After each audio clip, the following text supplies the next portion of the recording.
If you're building a startup and you haven't launched yet, well, let me warn you, no matter how hard you think that pre-launch process is, things get so much harder once you're actually live. How do I know this? Well, I'm currently at that stage right now. Last week, I launched my first ever product to the world. And once I finally hit that launch button, I thought, all right, all the hard work's done. I can finally just sit back and wait for the orders to come in and fulfill them. But man, I couldn't have been more wrong. In this video, I want to explain exactly why I felt like that happened to me, and also share a few insights to hopefully make your life a little bit easier once you hit that post-launch phase.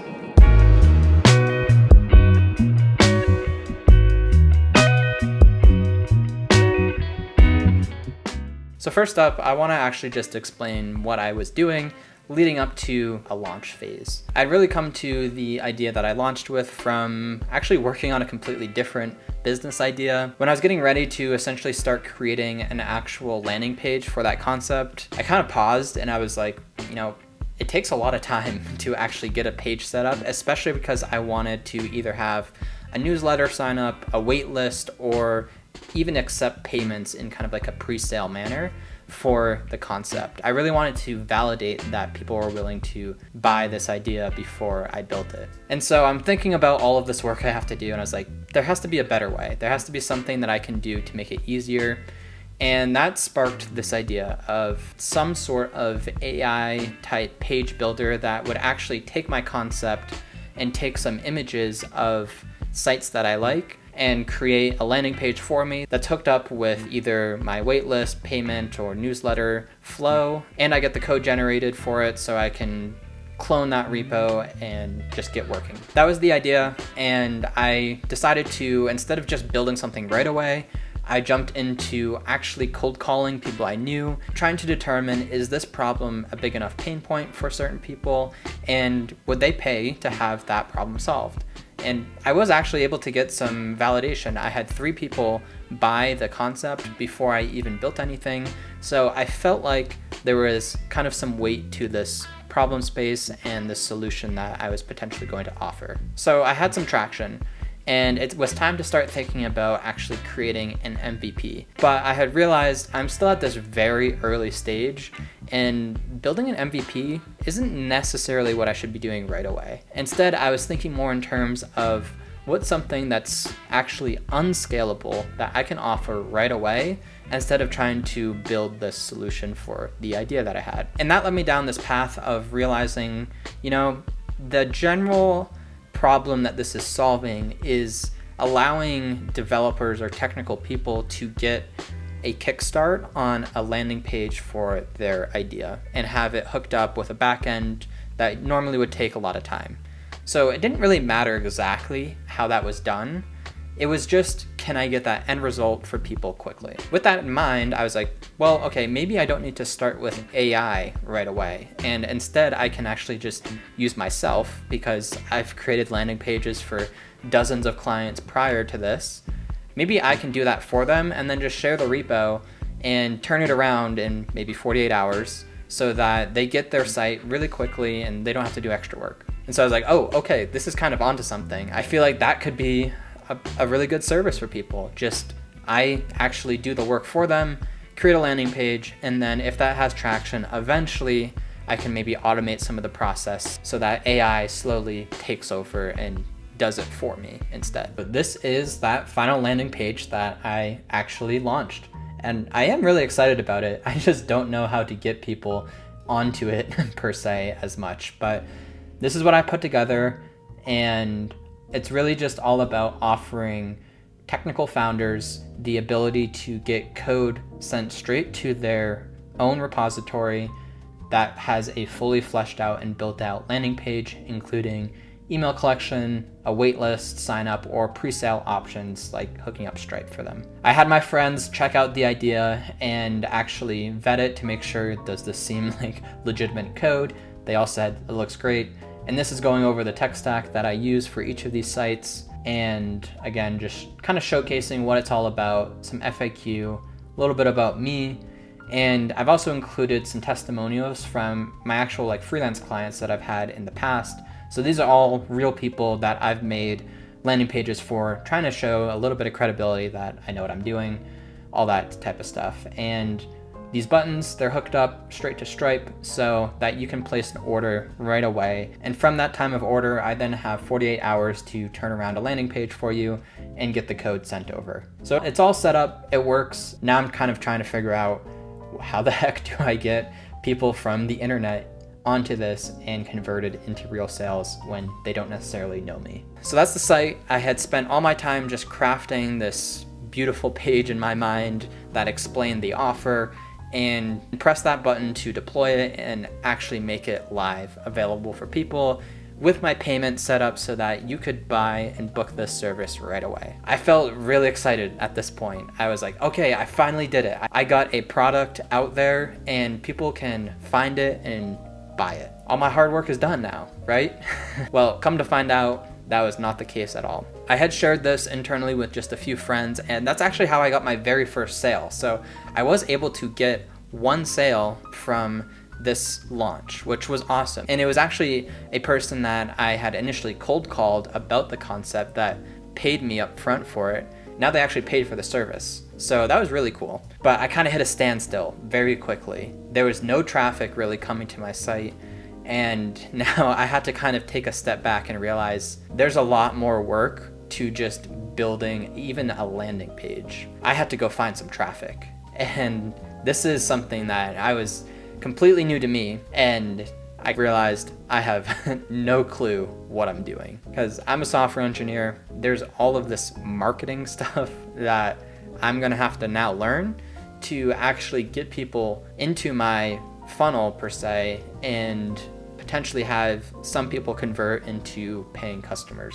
But yeah, so now it was time for a software engineer to try marketing, which as you can expect, has not been going well. My first thought was, well, okay, I just gotta get people to the site, so let me run some paid ads. And so this is the campaign that I had set up. I'll show you here. Here's that Facebook ad campaign that I tried running for this idea. As you can see, not much going on. I have had 75 link clicks. I've spent $45, almost $46. And yeah, again, I don't really know. Is this good? I'm not sure, but I feel like there's a lot to learn in terms of moving forward with this. This is the actual ad. Again, I'm not really sure if it's a good one, but when I thought of marketing and me not knowing much about it, this is what I thought I had to do to get customers on. The site is to pay for things to happen, and nothing has happened. I've gotten that 75 link clicks so far, but outside of that, nothing else. And I don't even know if these are high quality. Yeah, so that's what I tried to do. And you can see here, I've gotten some traffic, and honestly, a lot of it actually came from a Reddit post that probably didn't even really do too much in terms of like getting people interested. They just went and clicked on it just to check it out. But 100% of this traffic did not actually do anything in terms of trying to convert to a sale. So I did set up some goals, and you can see 29 people actually clicked my call to action button on the hero section, and 9 people clicked the footer button. So there was some activity, I guess, but none of it has turned into a sale. It seems like these marketing channels aren't working, but again, I'm so new to this, and I feel like this is so hard to figure out, is like, how do I actually get people onto this site? How do I get them interested, and how do I actually convert them into paying customers at the end of the day? And it's been about a week now since I initially launched this site, and I'm really just now realizing that there's so much for me to do that I have no clue what really I should be doing and how to make it work. I have realized that I need traffic, but I don't know how to get that traffic, and there's a lot around the concept of marketing that I need to start learning. Me being naive was just, oh, I should just run some paid ads. But even if that was a channel that could work for this idea, I was probably not setting it up right or thinking through my ads in a correct way to actually get people interested in clicking on the links and onto my landing page. So while I was kind of pondering what to do next and just putting some more thought into it, I eventually came back to the $1 Million Weekend book And it reminded me of this really smart process that you can do to help yourself in those initial marketing stages when you're just getting something off the ground. I actually want to share a quick snippet from that book when it comes to the actual growth phase of an idea. And this is all around the concept of actually marketing your idea. The point here is you never know what's going to work when it comes to find the thing that does work. You need a process of small experiments based on your best guess of what might work. It's all about prioritizing tactics and ruthlessly testing them. And what that means is for every startup, we never really know exactly how people are going to find you and what the best channels are to actually get people into your sales funnel and to buying what you're offering. So what you want to do is just think of your ideal customer.